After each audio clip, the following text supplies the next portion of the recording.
Let me start. I think I'll start just by telling you a little bit about where I am and what I do. I live on an island in the south of Brazil. It's not that far away from Uruguay, so it is the very sort of south, almost the last state in Brazil. And I have a little school called the Secret Garden. I've had it for 23 years. We teach children from 6 to 16, and they come to us once a week for a whole afternoon because they all study in the morning in their regular schools. So they come to the Secret Garden solely to learn English and use English. And as we have a whole afternoon with them, we're able to do lots of different projects and really like get out and about with them as well. This little picture that you'll see was a drawing. When we had our 20th anniversary, we asked the students to go out into the garden because we have like a little mini forest. And we asked the students to go out into the garden and draw, sketch, or take a photo of something they really liked. And this little girl, Nyani, she did a picture of the school building, which you see. You know, it's a real privilege, I think, to work with children. I learn with them every day. And also, I feel very lucky to have, ended up in Brazil, in this little corner of the world, where I can use the environment, and I can use the nature and the local community in everything I do. And it happens in a natural way. But I was born and brought up in Buckinghamshire in the UK, and I spent most of my childhood life outside in the woods, climbing trees, riding bikes, messing around on the farm. And so I really see the need for this, the importance of outdoor play. And I thought we would start outdoors by just showing you a lovely green forest and just getting you to relax where you're sitting, maybe take some breaths in and out as you hopefully can hear the sound of birdsong.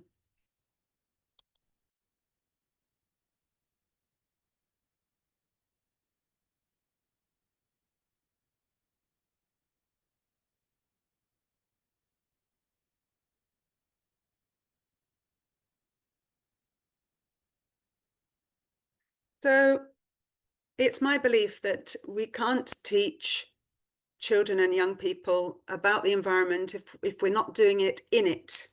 And so every opportunity that I get, I want to have the students being outside, thinking about outside, because nature inspires creativity in the child by demanding visualization and the full use of the senses. This is by a book, Into the Woods by Richard Louv. And I believe that. I do what I do in small, simple, approachable measures, if you like. So let's dive in. So I think environments elicit this positive emotional response, and the more that we think about the environments where we teach our students, even if it is in a classroom, the natural light, the air, the colours that we bring in, if we have plants in our classroom, I think that it enhances a very natural and powerful attachment to that place.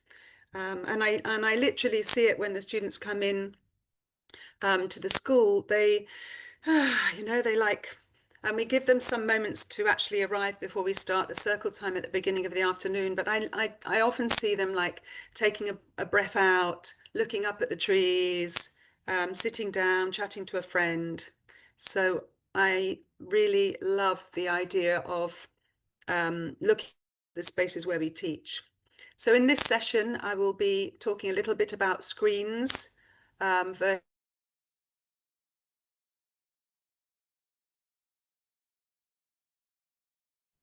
using natural loose parts in our classrooms to teach English. I will be showing you one of my passions, which is the mud kitchen. And I do have one other little tiny thing, if there's time to show you, of a project that we did with our teens, but I'm not sure if there's going to be enough time. Let's see. So here we go. And this is possibly where you could answer the question in the chat box if you would like. How has modern life taken nature play away from children, in your opinion? How has that happened? What is it that has made this possibility, and there are lots of different things, what do you think has taken this thing of being outside with children? Less safe, okay, yep.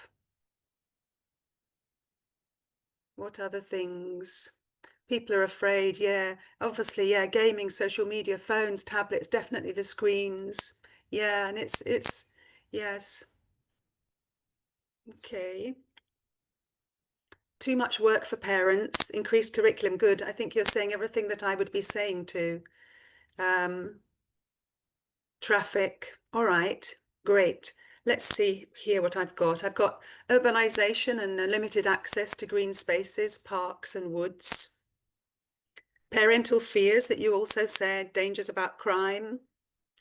And also, this is another pet peeve of mine, the never-ending school day with absolutely no time to play, to be, to discover, to create. Also, you mentioned screens and technologies. And I think another thing is like a lot of families, they make life choices that really doesn't include the great outdoors. They don't go to the beach or they don't go for walks. There may be no green spaces where they live. It might just be that there is actually no connection to nature whatsoever. And I'll also quote here Jane Goodall because I think she's so amazing. But she says there seems to be a disconnect, right, between the clever brains and love and compassion. And I, in my work, want to keep the connection going, build on the connection, show the connection in lots of little tiny ways on a daily basis in our little school. And I'll show you how I do that. How often do you have children in your class that look a little bit like this? They're not connected, they're not here, they're pale, they're tired, their energy, their vital energy feels like it's been sucked out of them. Yes. And you know, it's a never-ending challenge for us in this era that we're living in. And I think we're constantly witnessing this sort of deep lack of connection. And research clearly shows that children who got their smartphones at a younger age were more likely to experience this detachment from reality, anxiety, aggression, you know, a general switching off from life and living. Sorry to paint a very deep, dark picture, but I think we have to. There's so many things to read right now about research that's coming out about how screens are really like changing historically childhood right now. And if we look at some of the research, we'll see how screens and screen use and being on the internet, it hijacks attention spans, right? Just when we need to encourage children to think, to concentrate, to look at something for longer than a couple of seconds, right? To read a book, etc. Also, screen time inhibits the ability to control impulses. And we see that, I think, a lot in our classrooms, right? This constant stimulation, yes. So children have forgotten to rely on themselves as a form of entertainment, as somebody creative who has ideas and can, you know, find solutions to cool problems, right? And it does hinder their motivation and imagination a lot, a lot. And sadder still, it reduces empathy, right? And it shows that this screen time inhibits young children's ability to actually read faces, yes, to learn social skills face to face. So we've got a lot of things to think about when we're thinking about the environment and sustainability. I think that the classrooms obviously they don't have any four walls anymore. Here are three pictures of some of the things we do. For example, we take our students into the village where we live, where our school is. Even this week, we had a beautiful sunny day, so we took them onto the beach. They did the warm-up of the afternoon, they did the yoga, alphabet on the beach this week. And then, you know, another little picture of just how we can do things out of the four walls of the classroom. We can do warm-ups, we can do reading, we can even just take our students somewhere in nature for them to contemplate it.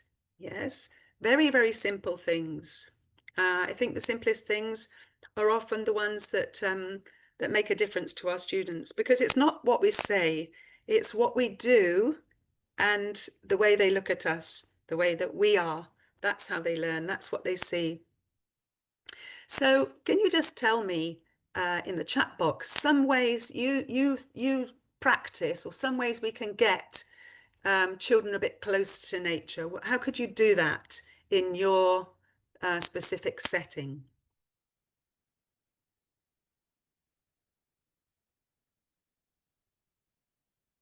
Maybe, yeah, I'm wondering as well. I know that there are lots of different people from different countries here. I'm wondering about your playground spaces as well, if they are, you know, specifically designed for children, or are they like more like a pretty garden at the front of the school? How do we get children, you know, to think about nature and to connect to it?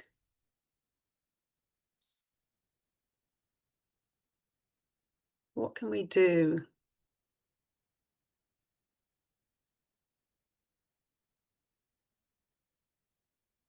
Let me show you what I've got. Prioritize opportunities, right? Because we often have a possibility to take our children outside, even if it's just as they're coming into school, right? Look at the sky, look at the clouds. What kind of day is it? No? What's the breeze like that day? Is it windy? You know, getting them to notice things, I think. And we can also find mentors who share their love of nature. One of the things that we do when we're working with projects is to invite people who speak English into the school from all sorts of different jobs and different walks of life. So we can have people that can help us do that job, right? We can be the one to notice and point out seasonal changes and features of nature to children. And sometimes we could maybe just feed the birds, we could listen to the sounds of nature as we did right at the beginning of the session. And one lovely thing that you can do if you can't get out with your students is to have like a seasonal table where you bring in the fruits, the leaves, the flowers, the pods, the nuts of something that is connected to the season in the country where you live, to bring the nature into the classroom, to bring awareness, curiosity, get students asking you questions as well. Now let's look at planting and cultivating. And as I've said, I'm very lucky because the school that I have is in my back garden, and it started off in my house in 2003. And when it got a little bit too big with kids running all over the house, we decided to build like a little L-shaped school building in the back of the garden. So we have areas that we can use to plant and cultivate as well. But let's think about the good things that this planting and cultivating, how does it help children? What does it help them to do? Well, let's have a look. We can learn about different plants and food sources. As I've said, we have different fruit trees in the garden, and very often, because the students, we provide the snack break for them. So very often we have a specific fruit on a tree that we can use for the snack break, and we can collect it with the students, and we can, you know, open their palate to different tastes as well. It's completely different when children have seen something grow or planted it themselves. They're much more likely to want to taste it. So planting and cultivating can practice decision making and accountability. So if you don't look after a plant, you know, if you don't water it, if you're not taking care, it will die. So that's a big lesson too. To foster considerate, respectful relationship with nature. This is something we always teach children when they come to our school, is like, when you come in, never break off a branch. You know, if we're working in the mud kitchen, for example, you can see in this picture, these are flowers that they find on the ground. So they don't have to always be like picking stuff that's fresh. Everything that they can use can be fallen already. And we can develop a lot of different language and different language skills when we're planting and cultivating. And you can literally see when kids have got their hands in the earth, how they de-stress. And one of my favorites, I think it's lovely to try and foster this wonderment for like, oh my goodness, I planted this bean and in 1 week it's done a little tiny sprout with a leaf, for example. Maybe they've never done that. Maybe they live in an apartment, so they never had that chance. And this is important too, from seeing and understanding to physically doing and feeling what it means to plant something. Yes.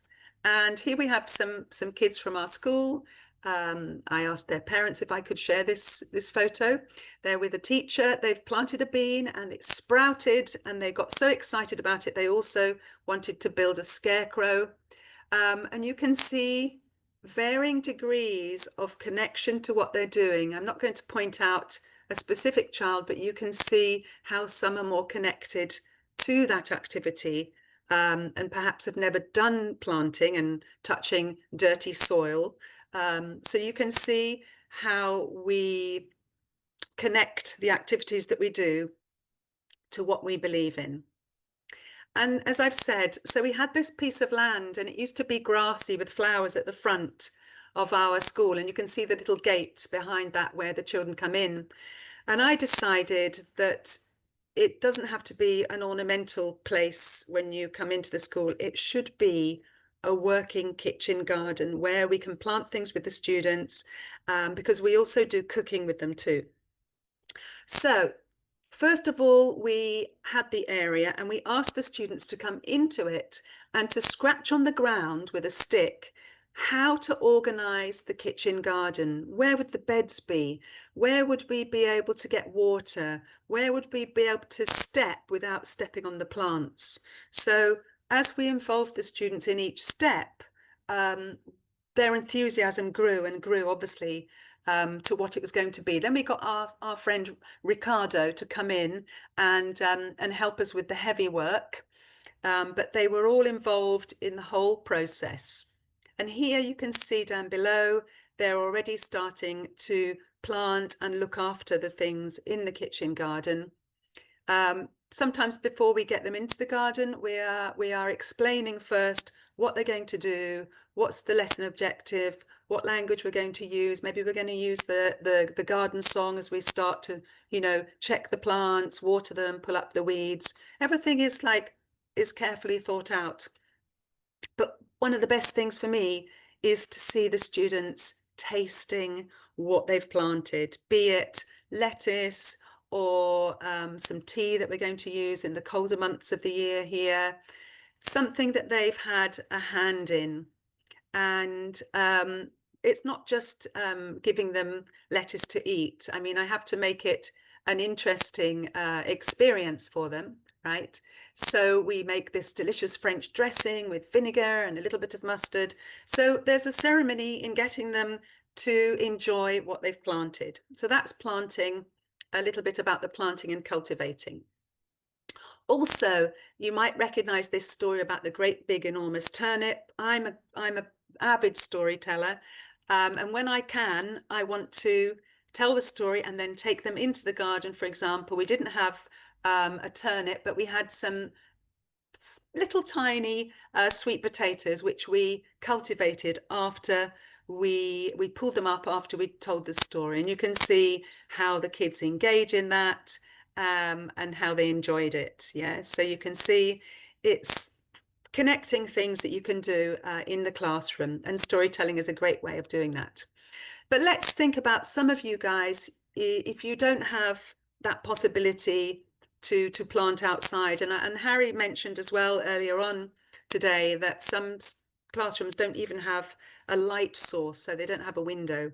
But there's always a way. If you are enthusiastic about bringing this kind of work to your students, there's always a way. So put jars on windowsills. You can grow veggies from scraps. You can plant tea and herbs. You can make a bird feeder. You can build a nest with clay and straw. You can listen to bird song. So there are lots of ways that you can bring things into the classroom if you don't have a garden, okay? I want to make that really clear. And this is what Penelope Leach said. She says, for a small child, there is no division between playing and learning, between the things he or she does for fun and things that are educational. The child learns by living, and any part of living which is enjoyable is also play. So I advocate for green environmental projects to be playful as well, to be experimental, to not be perfect, to get things wrong as well. Now on to natural loose parts. I think we're going to hopefully have some time at the end for some questions. So natural loose parts, if we use them, we can use them to explore and create. And they encourage cognitive development, solutions to challenges, unique ideas, because you're using something, you're using an open-ended material that's not ready. Maybe they're here in this, for example, they're going to build like a savannah, because we were talking about wild animals from the savannah, and we'd had a storybook as well. And they're going to create an area with loose parts for the savannah. So there's lots of decision making as well, and language development, and they have to work together to create the final result. Here you'll see some pictures of the students, and this was just after the pandemic. And this was so clear to me how children had missed being outside. This little boy and his friend, they got together all the leaves that were on the ground and they made like a carpet of leaves. We've also worked with mandalas with them as well. But it was very, very clear to me, you know, the importance of nature and being outside for young children. And here are some ideas for materials that you could use. Basically anything that you can find on your way to school or on your walk or at the weekend or in your own garden. You know, even a handful of grass, you can do stuff with it, right?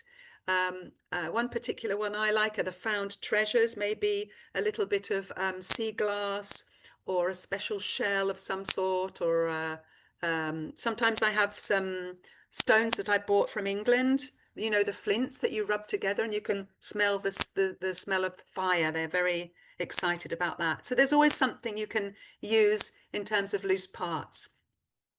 Now here's a little job for you to do, okay? Can you, in the chat box, can you please tell me which activity is which? So children have used clay, leaves and sticks to build a village. Children have used craft sticks, clay and cloth to make tents. Children have left fallen flowers and messages for the fairies, because we have a fairy house. And children have designed a mandala with stones and sticks. So let's do number one first. Let me have a look in the chat. So number one is C, right, correct. Number two, where are the tents? Little tents made of, great, is D. 3 is B, great, for the fairies. And number 4 is A, designing a mandala, exactly. Thank you. All simple materials, but like very engaging for the students that we were working with. Clearly, they were excited about it. We've also made some bug hotels around the garden. Very simple activity. You can find lots of things online of how to set up a bug hotel, what sort of things to put in it, where to leave it. And this is another beautiful project about journey sticks. One of the teachers from our schools researched this, and basically the story is that it's an old Aborigine tradition of taking a walking stick on a walk and adding something from the walk on the stick, so that when you come back from the walk, you can tell a story about the walk. You can remember which places you went to and what you saw in those places. So this is the journey sticks, which we did with the students. Again, very creative, very engaging. And I'll give you an idea of how we set up these projects in terms of language, right? Here it is. So every environmental project always has a learning objective and a possible outcome. We don't always know exactly what's going to happen. So we need to have a bit of flexibility there. We brainstorm words we think they'll need together with the students, and we make a list and we play different lexical vocabulary games with them. If we make the project into a presentation, which we do often, we practice presentational skills with the language chunks, and we have skeletal sentences and prompts. This is our bug hotel. We used leaves, sticks, and sand to build it. And depending on the language level, then we'll go into things like why things were important, what they found important, what they found interesting about that, why they might want to do it again, etc., depending on the language level. And we always ask our students for a bit of feedback. You know, what did they like doing? What did they learn that was new? What did they discover that was completely something they weren't expecting? And always trying to document the process with photos and descriptions and written dialogues and little texts, so that we keep a body of the work that we do in terms of projects. And then the mud kitchen. So mud kitchens are about sensory exploration, creativity, again, decision making, this lovely independent play as well, deciding what to do, using language. I'll show you how we do that.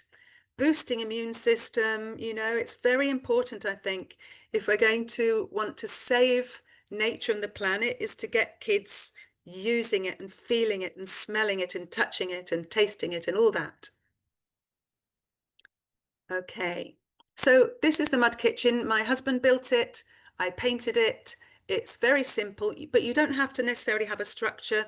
All you really need is like a piece of board with perhaps on some bricks. You need the mud, obviously, and then you need some utensils. And I tend to want to always use old pots and pans and wooden spoons that our school community can bring in. Here you see the girls, they've still got their masks on, but that's when we started the mud kitchen.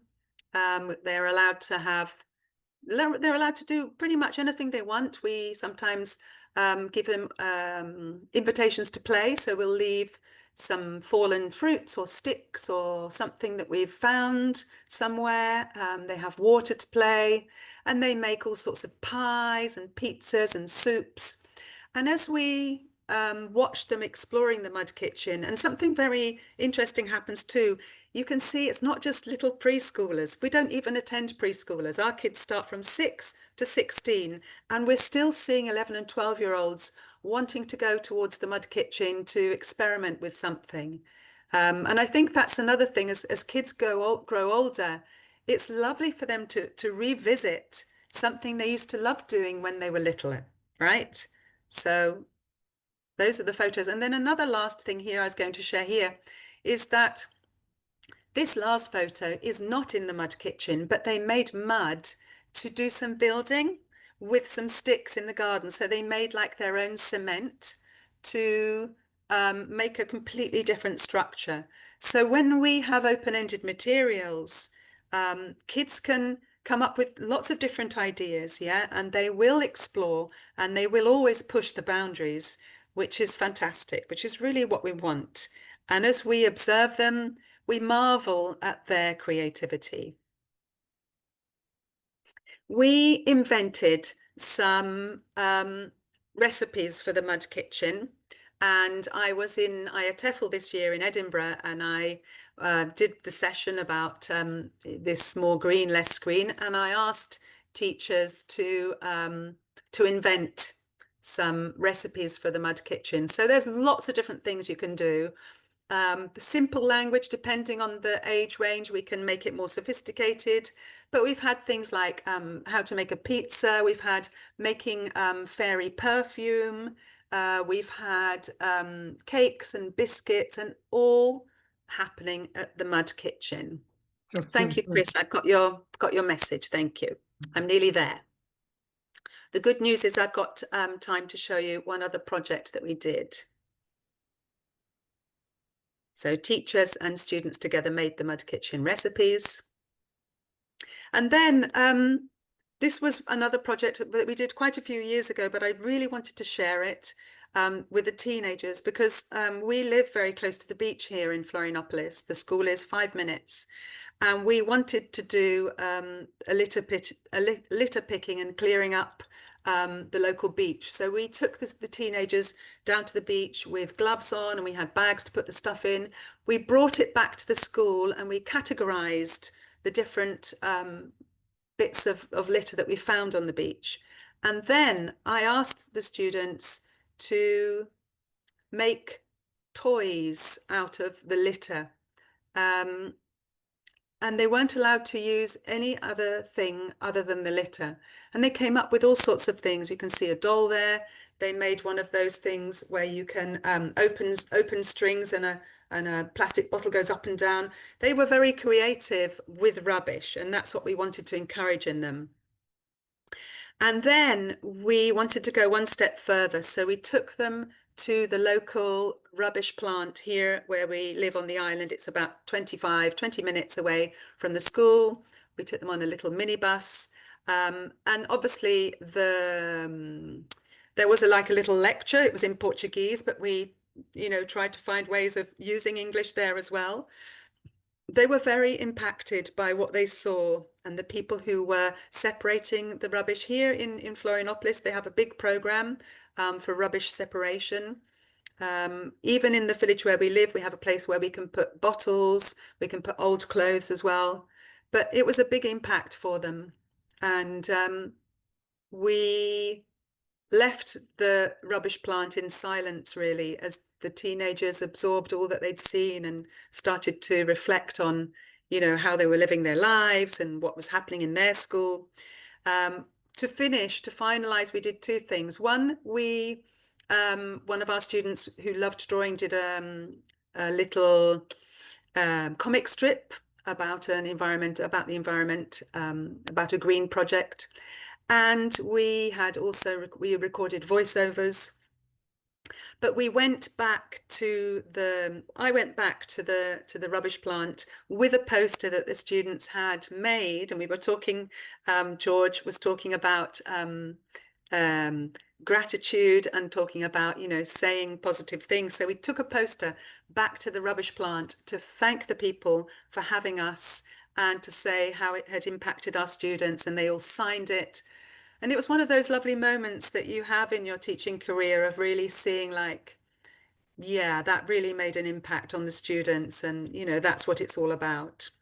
So I hope that some of these projects are possible for you in your school, and that you can see with simple materials the possibilities that we have at our fingertips, and how we can all, nurture and excite this amazing young generation to get them away from the screens for a little bit and really connected, to the environment and to nature.